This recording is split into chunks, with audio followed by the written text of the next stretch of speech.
Record. Look at me. Jeez, I'm a freaking genius. All right, going back. Okay, great. All right, so let's move right into it. So I do this every time, but I always like to talk about why body image healing matters, okay? Because we do live in a world where it is very normalized for women to just dislike their bodies. It would be strange to run into a woman that wasn't kind of actively trying to improve her body, or at the very least had a plan to improve it later, right? So even though most women, even though not all women are on a diet right now, almost all women are planning on dieting in the future, right? So maybe you're not trying to intentionally lose weight at this moment, but most women have it in their mind that eventually they will. Okay, so it's very rare to run into a woman that, doesn't isn't intentionally seeking weight loss and it's just like, yeah, whatever, again, not somebody that's like, I'm in love with my body, right? That's very rare. But it's even rare to find a woman that's just like, yeah, it's fine, like I'm not worried about it, right? Like, which is kind of my dream for everyone, is like, just like not that big of a deal. So it's important because poor body image is linked to poor self-esteem. Surprise, surprise. And I kind of go down the list in severity here. Depression and anxiety, yeah, for sure. Especially among young women, but this is also something that is increasingly affecting women of all ages. Thank you, social media. Disordered eating and exercise. So behaviors like yo-yo dieting and compensatory exercise are both examples of disordered behavior around exercise and eating. So compensatory exercise is basically what most people do. I don't want to say most people, a lot of people do this and they might not realize that that it could be problematic, which is basically exercising simply to burn calories and to earn food. So, and then of course, eating disorders come along, substance abuse, and I added this one at the bottom, but it really just feels like shit. It feels bad to be prioritizing the way our body looks over everything else. And I want to make clear, and I have mentioned this before, body image and having this idea of like poor body image, it's not even that we believe our body looks bad. It's this self-objectification that we start to think about how we look to other people, right? So it's like this doubly self-objectifying process that happens in our minds, right? It's not good. It doesn't feel good, right? So we want to feel better. Hell yeah, we do. Cool. So what is diet culture? You hear, I don't know if you guys hear this a lot. If you listen to me, you probably hear it all the time. But yeah, this is a few definitions here that I like a lot. So Christy Harrison, she just has a new book coming out called Anti-Diet. She also has an amazing podcast called Food Psych. It's really good. And she is just a really smart person within the field. So belief system that worships thinness and equates it to health and moral virtue, which means that you can spend your whole life thinking you're irreparably broken just because you don't look like the impossibly thin ideal. So I like this quote, just personally, it really resonates with me. This idea of being broken or like there's something wrong with you, that really resonates with me because I know that feeling of feeling like, why can't I just not eat as much? Why can't I just skip breakfast like everyone else? Like, what, having this idea that everyone else is somehow successfully dieting and I'm the only one that can't figure it out, which is absolutely insane because very few people are successfully dieting. If we think about dieting successfully as losing weight and keeping it off long term, that's like 5% of people that go into a diet are going to keep it off long term, which is over like 4 or 5 years or beyond. So it's like we all think it's like it's us, right? It's really not. And that is very sneaky marketing, which we'll get into. I really like this one as well. Diet culture equates health and beauty to slenderness and links food and eating to morality. So that's a really very poignant. And that idea of morality is really important because when we think we can, when we think we can discern somebody's personality based on the way their body looks, that is very dangerous because it leads to discrimination, right? And we see this on a massive scale in our medical industry. What am I trying to say? Anyway, you know what I mean, where you have people who are above a certain BMI, they go into the doctor seeking treatment for a certain pain and they're just told to lose weight, right? Whereas if somebody within a normal BMI, and as we know, the BMI is absolute trash, goes in, same pain, they're actually going to get treated for their pain, right? The person outside the BMI is just told, go lose weight. Okay. So that's an example of why this morality that we attach is so incredibly dangerous and harmful. And then a belief system that prioritizes thinness over all else, including health and happiness. So that's me. I said that. I'm sure I probably wasn't the only one. So look at this very sad facts list. I mean, who proofread this presentation? So diet culture facts. Oh, there's probably maybe a few more than what I listed, I want to say, but so we can just go over these. I think these were just the ones that I felt like were most compelling. But I think it's important to note, and I'm not trying to be dramatic here, but diet culture is a system of oppression because it represses those who do not match up to the ideals of beauty and health. So the addition to health is actually a little bit new. This is a new because diet culture is very sneaky. It's always reinventing itself, right? And now the way it's reinvented itself in the last 5 to 10 years is that now it's like, oh, no, it's all just about health. Yeah. No, it's not about being thin. It's about being healthy. Oh, but being healthy means being thin, right? So now it's really toxic because it's all kind of tangled up, this idea of health being equated to thinness. And this in diet culture disproportionately harms women, although men are increasingly, which is really sad, increasingly falling victim to it. But it disproportionately harms women, ethnic minorities, individuals with disabilities, and those in larger bodies, and others like trans folks. So anyone who doesn't match into this ideal beauty standard, and we all kind of know what I'm talking about here. I don't put pictures in here for a reason, because we see them all. Go to a grocery store and look at the front of a magazine and you're going to see what I mean.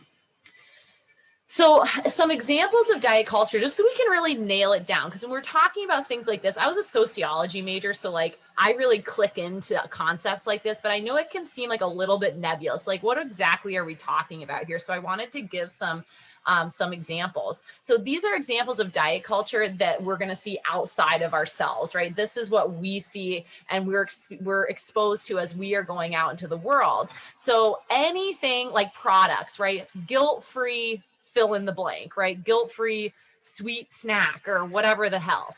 Skinny teas. Oh, God, I did have those at one point in my 20s. Light options, so light blank, right? This idea that there's this like heavy option and then you have this light, right? This light option, right?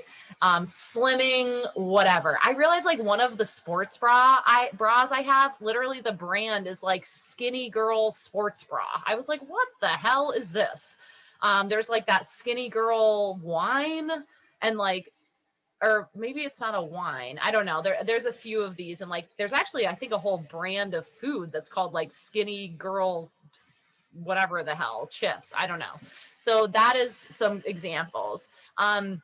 If you go to a fitness class and you know, it's around the holidays, maybe it's like, you know, work off those holiday calories, like get low, you know, jump higher, right? This idea, this encouragement of the compensatory exercise, right? Like if you ate this food, you now need to work out, right? So this is punitive measure that comes with the exercise, okay? I have to say, full disclosure, I used to say things like this when I taught fitness classes. I would say, you know, I know you're all going out, you know, it was a Saturday, I know you're all going out to brunch today, like earn those eggs Benedict, you know, and that was in, you know, times when I was ignorant to how that, what that was perpetuating. Magazine covers, yeah, I mean, you know what I mean. Movies, TV shows, protagonists are virtually all thin, and fat people are basically only brought in as comic relief or as inspiration porn. Meaning like maybe they do get to end up with someone, everyone's like, oh, isn't that cute, right? Like fat people are never allowed to have like sex on camera, like, right? I mean, there's no sex scenes. So, you know, that stuff is really important because we are visual beings. It's the same reason that, you know, having Barack Obama as president was incredibly important. I mean, for a million reasons, but one of the reasons was because seeing, right, for the entire community within the United States of color to see somebody, oh, that person looks like me, that means it's possible for me. Okay, so these things are hugely impactful. Conversation, right? Hearing people, and I hate to say it, but it is mostly women, not as many men, just using dieting as a way to like relate to each other, right? It's like a very common topic of discussion, and that is treated like completely normal, right? What the heck? Oh, okay, hold on. I clicked something. Boop. Cool. And just how normal that is, right? And almost not participating in it is like you're kind of ostracized a little bit, you know, when we get into these discussions about, oh, I mean, I was just at a barbecue where this happened, where, you know, there were 2-3 women all talking about, oh my God, like I, you know, feel so fat and I can't wait to get back in the gym and lose this like whatever pounds. And oh, me too. Oh, well, oh no, you look great. Oh, it's me. I need to, it's like this really weird, like bonding thing that women do. And it's just really harmful. And it's also very, it's super entrenched, right? So if you don't participate in it, like you almost feel guilty, right? Like, even though it's definitely not good for anyone to be having these conversations, it's toxic. It's not good for our mental health to be talking about stuff like that. It's one thing to say, you know, hey, talk about what's really going on. Like, I'm nervous about things opening up and like my clothes don't fit me. Okay, that's a fact. Like if your clothes don't fit, that sucks. That's inconvenient. You're gonna need to get some new clothes. I could see how that's like kind of frustrating. Like we can talk about that, right? And then complimenting weight loss, right? So that's a big one. Just hearing like whether you lose weight or somebody else lose weight, and just that immediate, oh, this must be a good thing. This person is smaller than they were, therefore we're just going to immediately praise them for that, not realizing that really, I'm just going to go ahead and say, and this might be controversial, I'm just saying my personal opinion here, I never, ever, never compliment anybody on their weight. I don't mention people's weight or the size of their bodies ever. And I highly recommend that other people follow my lead on that. It's not like my lead, like I made it up or something, but I will die on this hill. Okay. All right. Yes, moving on. My mouse died. Oh, okay. So examples of diet culture inside ourselves, right? So those are all examples of things where we go out and we're being exposed to it. Now, this is more talking about our inner landscape and how diet culture shows up within ourselves, in our thoughts, and in our behavior. So number one, big one, guilt, shame around food and eating. So this is a big one, right? Because think about diet culture, and I mentioned this, diet culture moralizes food and eating behavior, okay? So it takes the way that people eat and it creates a hierarchy. And we all know basically what that is, right? Because we're so inundated in it. So eating a certain way is going to be good. And then eating, you know, another way, we're going to feel bad, right? We're going to have this feeling that we're doing something wrong and that we should feel bad about it, right? Like this isn't good. And you feel that guilt. And that is diet culture, right? So that's a way that it has, you know, needled its way into our minds. Needing to eliminate foods or food groups for no clear reasons. So listen, we're going to talk more about this later, but motive matters. There are people who have celiac. There are people who are gluten sensitive. There are people who are lactose intolerant. There are people who, you know, have a religion, like my partner is Muslim. He does not eat pork. Okay. So we have reasons, you know, it's not like, you know, a lot of people like to cast this really black and white view upon intuitive eating that I practice, like, oh, so you just eat whatever, whenever, like, well, it's like, no, that you're not, like, you can still use your brain, like, and make choices, but we just need to be really clear about where are these choices coming from. And we're going to talk more about that later. Avoiding social situations due to the fear of certain foods. Like, this sounds weird, and maybe like this might sound extreme, but think about, like, if you've ever been on a diet, right, and it's going well, you're like, oh, I'm on this diet, I'm following the plan, I got my plan, here we go. And then all of a sudden somebody invites, well, not for a year. Think about your life before the pandemic. Somebody invites you to a barbecue, right? And this should be like a fun thing, but all you can think about is like, shit, can I eat? And like, what am I going to eat when I get there? Right. Like, and then even if you're like, okay, I can just have, like, let's say, oh, I'm not eating bread. Okay, I can have that. But then you're like, oh, but there's going to be, you know, Sally always makes cupcakes every time we do a barbecue. Like, and then you start getting freaked out about being around the cupcakes, right? Like, that is diet culture. Okay. That's like that preoccupation, which we're going to get into next. So that preoccupation with food and body, right? That is diet culture. This putting our body as the highest priority, right? The image of our body, the way that we eat, that's number one priority for our health and our happiness. And that's just like, first of all, it's just not true, but thinking about it all the time. And if any of you have watched other videos that I've put out about my personal journey, that was one of the main breaking points for me. Like, I was so sick of thinking about food and my body all the time. Like, I just was like, I cannot live like this anymore. This is just, oh God, I can still just like conjure up, like, just constantly body checking and wishing it was different and why can't, you know, all of that. So that's diet culture. Self-worth dictated by scale, right? How much you weigh, what clothes you're fitting into or not fitting into, and what you see in the mirror, right? So listen, it's not about reaching this like nirvana space where you're like, no matter what you see in the mirror, you don't care, right? That's not it. But like we've talked about in previous webinars, it's about deprioritizing. There are always going to be days that we wake up and we're just like, ugh, ugh, ugh, you know, and that's okay. But what we want to get to is a place where we can still go about our day, be productive, find value, find some joy and contentment in other things. And that the way that our body looks, the size, how we feel about it that way, that day, is not dictating the way that our entire day is going to turn out, right? So it's the demoting, deprioritizing of the way that we look and of beauty in general, right? Devaluing beauty. That is like my goal for life, is like, if I can help our society do that. And then feeling the need to earn food. So compensatory exercise, right? Okay, you can have this, but tomorrow we're doing an extra 30 minutes on the elliptical, right? That's diet culture. The feeling that, you know, exercise is there to burn calories.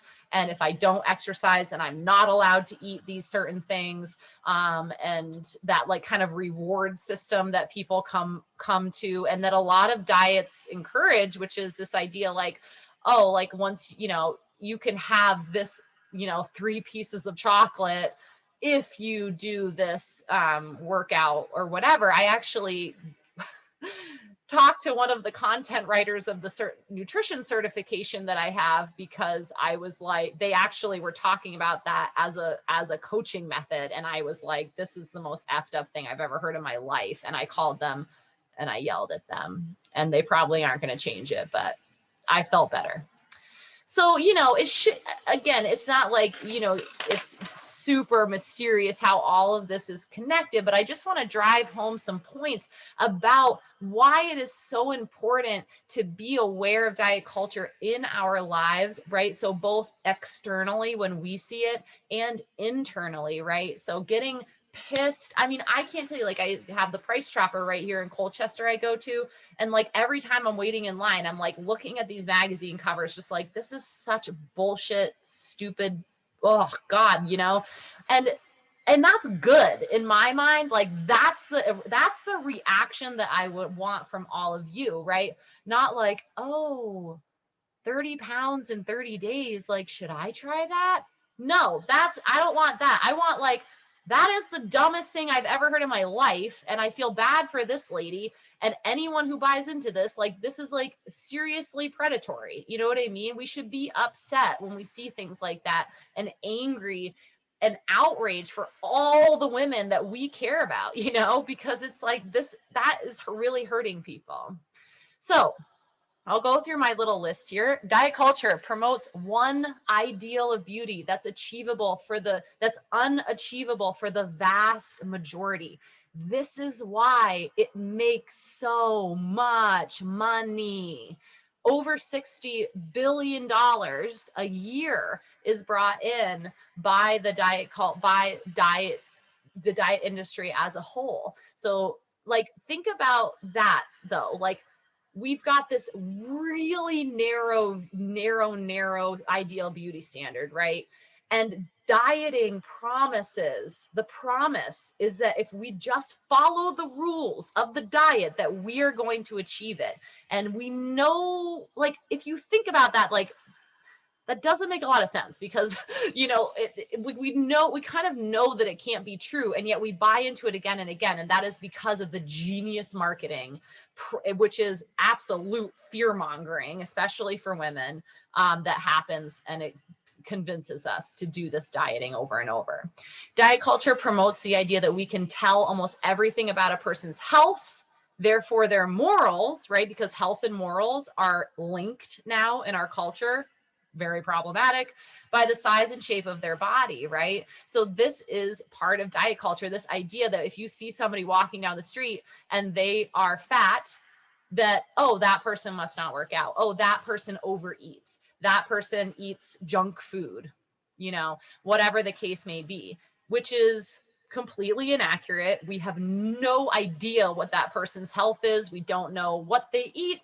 We have no idea about their health. The same way that if a thin person walks towards us on the street, we don't know what they eat either, but we immediately cast this judgment. It's not our fault, but we do need to take responsibility for it. And one way to take responsibility for it is to be aware of it and try and just like notice that stuff when it comes into your mind, like, oh, diet culture, like, that's not me. This is like diet culture messaging that has, you know, come into my brain, and now it's like it's being triggered when I see this person's body, right? We have to have compassion for ourselves. Like, we are inundated, we are all fat phobic. Even fat people have fat phobia, right? We internalize it from when we were like kids. So we need to be compassionate with ourselves. Diet culture reduces self-worth down to our physical appearance. And this exacerbates body preoccupation, right? So like, again, this idea of linking this body image to the diet culture, it's like, of course, right? Because diet culture is like, if you just achieve this look, your whole life is going to be like freaking rainbow unicorn, you know, hallelujah all the time, right? So I think that idea is like, yeah, like, we just become completely obsessed with the way that our body is shaped and the size and the look of it. And as we know, that just doesn't have as much bearing on our overall well-being and health as diet culture tries to tell us that it does. And just this idea that it's our personal responsibility to be striving for this body type. And if you're not striving for it, it makes you bad. So this kind of links back to, you know, these conversations around, you know, the water cooler talk with women, right? It's like this idea that, oh, we're all on a diet. We're all trying to, like, you know, treating our bodies as these works in progress. And we're all trying to get fitter, and we're all trying to like improve our body all the time. And if you're just like, no, I'm like good, I'm just focusing on other things, it's like it's seen as bad, right? It's like people are like, oh, okay, you know. But when people's like, oh my God, I haven't had sugar for 4 days, everyone's like, wow, like great job, keep it up. You know, it's like this celebrating and praise in our culture, right? That's diet culture. And if we can't achieve the ideal beauty standard, most of us can't, right? This is the facts through dieting, then it's our problem, right? It certainly isn't that the diet doesn't work, even though that's exactly what it is, right? But diet culture tells us, no, there's something wrong with you, me, right? Individually, that we can't make this work, right? We can't get our body to only eat this many calories so that we can shrink down. And like the fact that our body is like, that we get hungry is like a problem, right? That our body is trying to like keep us from starving it to death. Like that's somehow a bad thing, right? So this is just, this whole page should just be called ranting. I didn't name it that. So let's get to some action steps here. So motives really matter. So I know what some of you are thinking, the two of you that are watching. It's like when influencers are like, everyone's been asking me this question. And it's like, dude, no one asked you that. Like one person, you know. Anyway, but it's like, you know, people are like, well, what, Justine? Okay, so I'm not supposed to try to get fit. Like I'm not supposed to try to like get healthier by working out and eating better. Is that what you're saying? That is not what I am saying. Okay. Obviously, like, look at my career, right? But what I am saying is that motives matter. And I truly believe that the intention with which we enter into a behavior, okay, whatever it may be, is vastly more powerful and important than the action itself. Okay. So I'll give you an example from before, right? So if we're going into, you know, we want to, you know, have a plant-based diet, okay, and we're like, you know, I really want to, you know, not be negatively impacting the environment, and I really believe in this. This is something I feel really passionately about, and this is my contribution to like the world, you know, that I'm going to be having this plant-based diet, and so on and so forth, right? That is really different than somebody who is struggling with their body image, constantly trying to lose weight, and then latching on to vegetarianism as a way to restrict food that doesn't alert anyone to what is actually happening. Okay. So I've known people like this. I've had people tell me later that, oh yeah, I was just a vegetarian because like I was trying to restrict, but I didn't want to like say I was on a diet. So I became a vegetarian, right? Veganism, very similar, right? If the intention behind what we're doing is simply to change the way we look, to me, that is not a healthy, overall healthy reason to do it.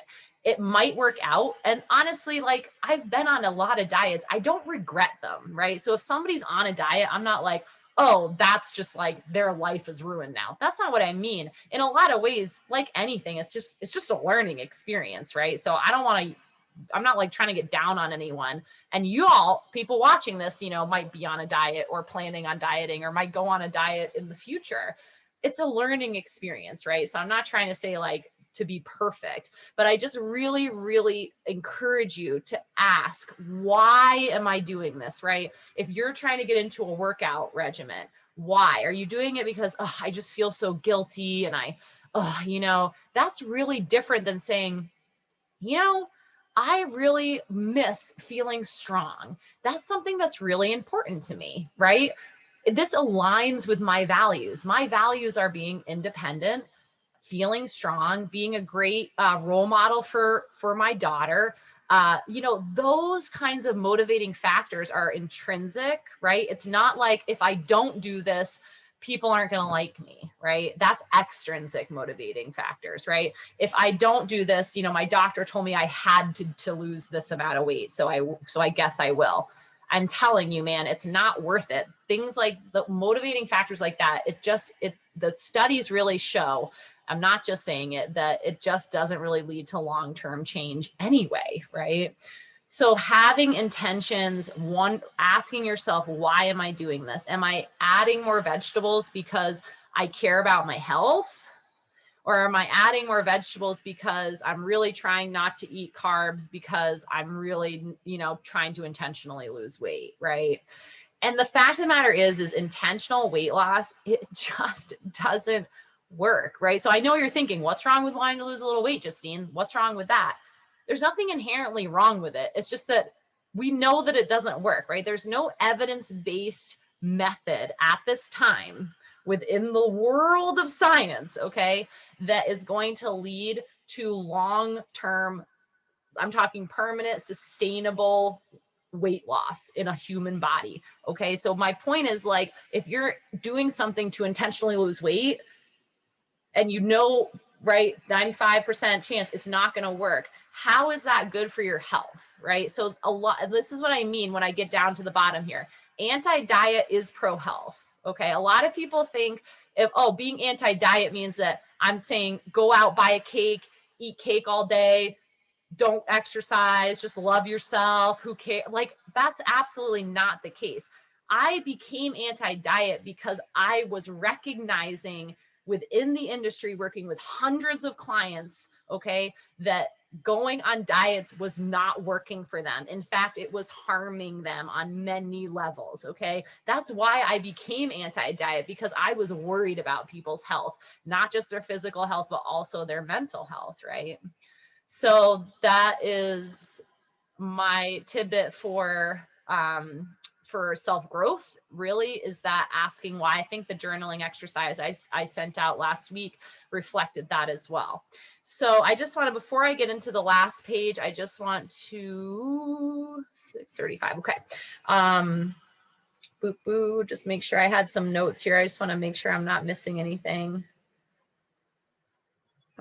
All marketing. Okay. Yeah, there's better. Yeah, I guess the last thing, I wanted to do a post about this on my social media, because it's a concept that I just learned about, but it's one of those things where you're like, oh my God, totally. Like, I know it's very intuitive. It's called the arrival fantasy. And it's a really powerful belief system that people have, and it's largely a Western culture thing. And the arrival fallacy is this belief that once we achieve a certain thing, we are going to get lasting happiness. And when I found this out, oh man, it just resonated with me so hard, because that is exactly how I felt about dieting.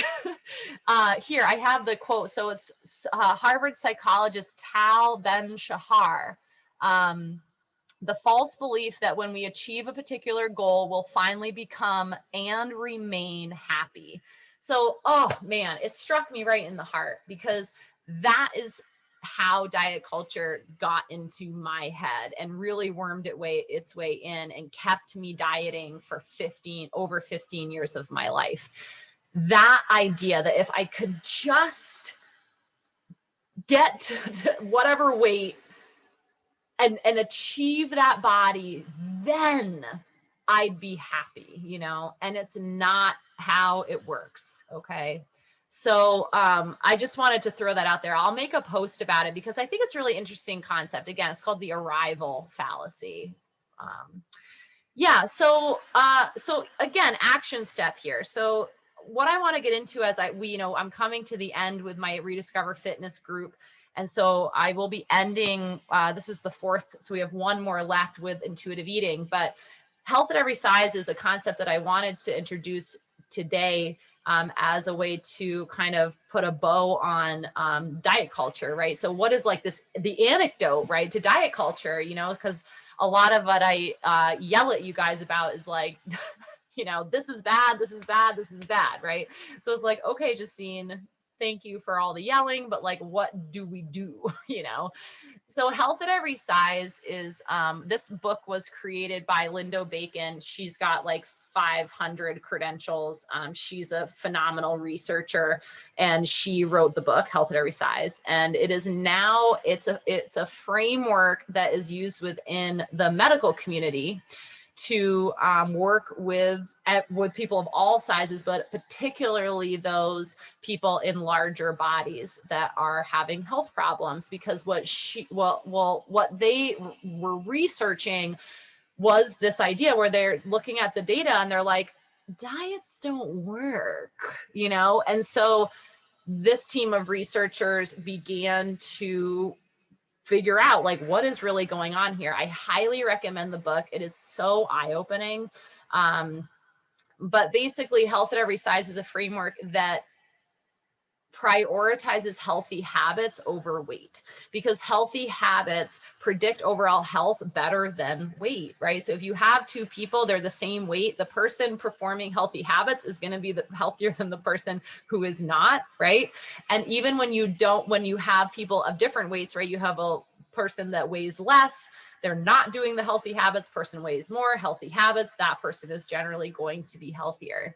And again, guys, if intentional weight loss doesn't work, it is not ethical for doctors to be prescribing it. Okay, that's just a fact. Okay, so that really needs to sink into mainstream medicine. So Health at Every Size, just want to clarify, it doesn't mean that you can be healthy at every size. That's not what it's saying. Some people, like I wouldn't be healthy, I wouldn't be at optimal health if I was significantly had like, you know, however many pounds less body fat on my body. I would not be at optimal health. Okay, same as if I gained a lot of weight, I would not be at optimal health, right? We all have, and I know I got to write this down because I haven't even talked to you guys about set point theory, so I'll get to that on the 5th webinar. But the idea basically that body diversity is real, that's on the bottom. Body diversity is a real thing. And the reason why what this idea of the set point theory talks about is like this, that basically that is why it's so incredibly difficult for people to intentionally lose weight. So when I talk about intentional weight loss, this is important because you might be like, well, I have a brother-in-law and he stopped drinking beer and he lost weight. You know what I mean? Like, that's a really great example though, because like that is, even if like he did stop drinking beer to intentionally lose weight, like it's one of those things where like it's not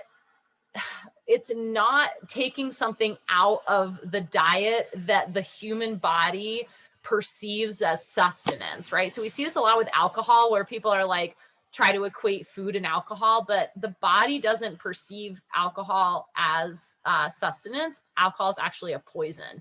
So if you have a brother-in-law who's cut out beer, you know what I mean? And they're like, oh, then they lost all this weight. It's so unfair, right? But that's actually a healthy habit step. You know what I mean? So it's just interesting. But yeah, so body diversity, when we have people where you're like, oh, I know somebody that lost weight and they kept it off, or whatever, the other, which is like, I know somebody that gained weight and kept the weight on. The difference is all we want to talk about is that person that lost weight and kept it off, right? Because, and that's diet culture, right? The person that was thin and maybe put weight on and has kept it on, that person might be healthier than they were when they were in their thinner body, but we just can't, we don't even think about that. It doesn't even cross our mind, right? And also with Health at Every Size, something that I'm a huge advocate for is that it explores and works to balance the many diverse pillars of well-being, okay? Our culture, diet culture in particular, is like completely hell-bent on getting everyone to just like eat clean and be on a diet and like work out all the time, okay? There are so many more pillars of well-being that dictate health and longevity, like strong social ties, like spending time with people, which is why part of why this pandemic has been so nightmarish. Sleep is a huge one. Feeling safe in your environment. Like if somebody's in an abusive relationship or perhaps living in a place where it's unsafe, right? We're so lucky to live where we live in Vermont, where we can go for a walk and not feel like I'm going to get robbed or shot or raped or harassed. Okay. So it's really a lot of privilege to be telling people, well, if you're on health, if you're fat, you should be exercising, just go out for a run, right? Okay, well, that's cool that's how your neighborhood works. A lot of people's neighborhoods aren't like that, right? So this balancing of all of these pillars of health, not just putting all of our eggs into this basket of fitness and nutrition, right? Because it's just there's just so many other really important parts. Okay. So Health at Every Size, again, highly recommend that book, Lindo Bacon, and Intuitive Eating. But next week, we'll talk more about that stuff. All right, cool. I managed to keep it around 40 minutes. So please don't leave. Will you guys stay with me? So pop on your cameras and come say hi, and I'm stopped recording.